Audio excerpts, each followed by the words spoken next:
Bonjour à tous, merci de me retrouver dans cette nouvelle vidéo. Je suis ravi de vous retrouver aujourd'hui et aujourd'hui je vais vous parler de MVP, donc de Minimum Viable Product ou de produit minimum viable. C'est toujours très laid en français, mais c'est des expressions qu'on utilise tout le temps en anglais, donc c'est pour ça qu'on va les garder comme ça. Et avant ça, je vous invite à cliquer sur le i comme info en haut de cette vidéo ou dans le lien dans la description pour accéder à votre cadeau de bienvenue que j'offre aux personnes qui viennent sur mon site. Donc c'est une formation gratuite en 6 modules qui vous permettra de devenir meilleur en analytics notamment. Donc voilà, je vous invite simplement à cliquer soit dans la description, soit sur le i comme info en haut à gauche de cette vidéo. En haut ou à droite, je ne sais jamais. Donc un MVP, c'est quoi? Le MVP, donc comme je vous ai dit, c'est Minimum Viable Product, donc c'est le produit minimum que vous êtes en capacité de fournir à des utilisateurs pour leur permettre de tester votre produit. Et l'idée derrière ça, donc c'est un terme qui a été inventé par Monsieur Robinson, je ne sais plus exactement qui c'est, mais qui a été énormément popularisé par Eric Ries. Donc c'est d'ailleurs, c'est peut-être pas comme ça qu'on prononce son prénom, je suis désolé si j'ai écorché son nom. Donc c'est l'auteur du Lean Startup, hein, le bouquin qui a connu un succès planétaire. Et donc l'idée c'est quoi? C'est d'avoir un produit ou un service hein, en soi, hein, enfin, peu importe, et de fournir les fonctionnalités, le minimum possible qui va intéresser votre produit. Et donc quand on dit minimum, ça veut dire ok, pas trop de features, mais on parle aussi de viable. Donc viable, ça veut dire que il faut qu'il y en ait suffisamment, il faut que le service soit cohérent.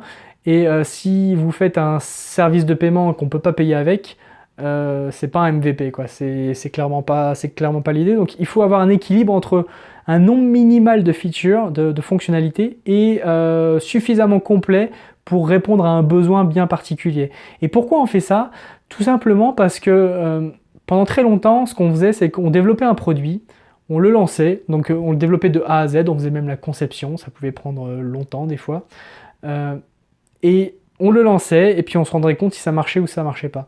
Donc ce modèle-là, finalement, il était relativement fonctionnel, à une époque, dans les années 60, 70, 80, où l'offre était relativement limitée. Donc c'est-à-dire que voilà, quand vous avez 5 modèles de voitures et qu'on vous en crée un 6e, l'offre est limitée, donc ça peut avoir du sens de développer un produit de A à Z, sans vraiment se préoccuper du feedback des utilisateurs.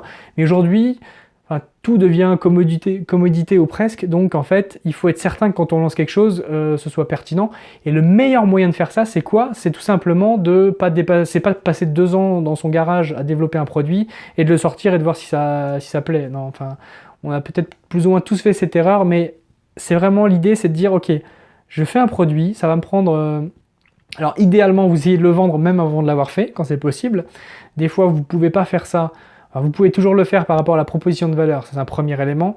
Donc de manière générale, si vous avez l'intention de développer un produit, la première version du MVP, c'est même pas un MVP, c'est simplement une landing page avec une proposition de valeur et puis une description claire de ce qui est fait.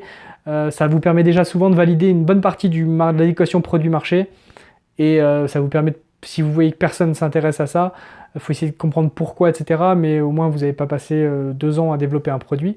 Donc ça, c'est la première chose. Mais si vous avez à développer un espèce de prototype fonctionnel, ce que vous faites là, c'est que vous faites, voilà, au lieu de passer 2 ans à développer un produit, vous en passez que 2 mois ou 1 mois ou même moins. Le moins de temps possible, finalement. Il n'y a pas de règle.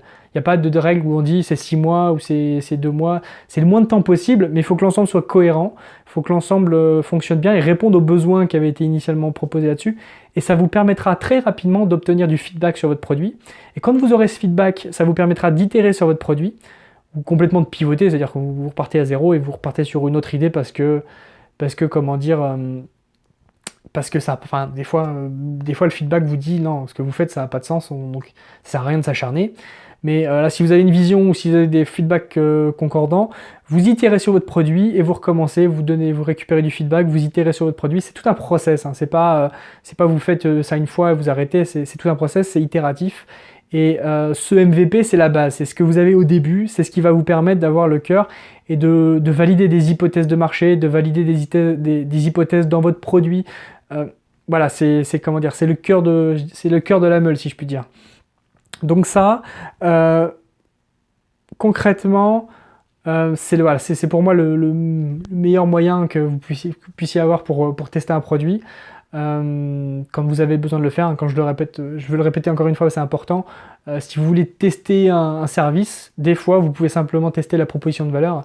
Ça permet déjà de valider pas mal d'hypothèses et des fois où il suffit simplement de faire comment dire, des screenshots de quelque chose qui n'existe pas. Vous pouvez faire ça, ça vous permet des fois de permettre à l'utilisateur de comprendre ce dont il s'agit sans avoir à s'inscrire directement. Donc voilà, c'est ce que je pouvais dire sur le MVP aujourd'hui.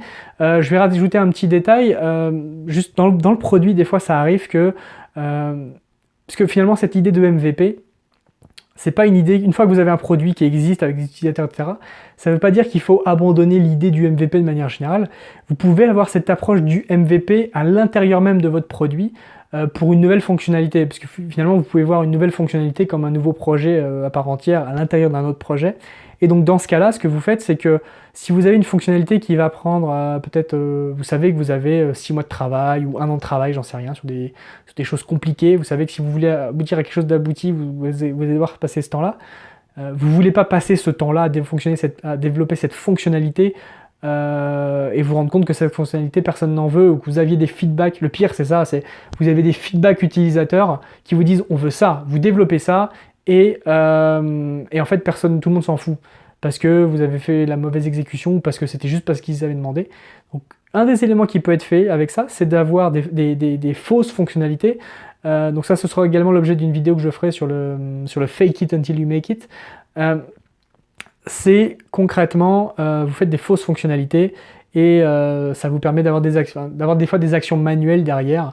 C'est pas grave si c'est pas fini, c'est pas grave s'il y a un peu de manuel des fois quand vous avez assez peu d'utilisateurs, ça vous permet de comprendre l'utilisateur et toujours de vous focaliser sur le minimum viable, hein, toujours la même chose. Faut que l'ensemble soit cohérent mais pas trop étendu pour que vous passiez pas trop de temps à développer des fonctionnalités qui servent à rien.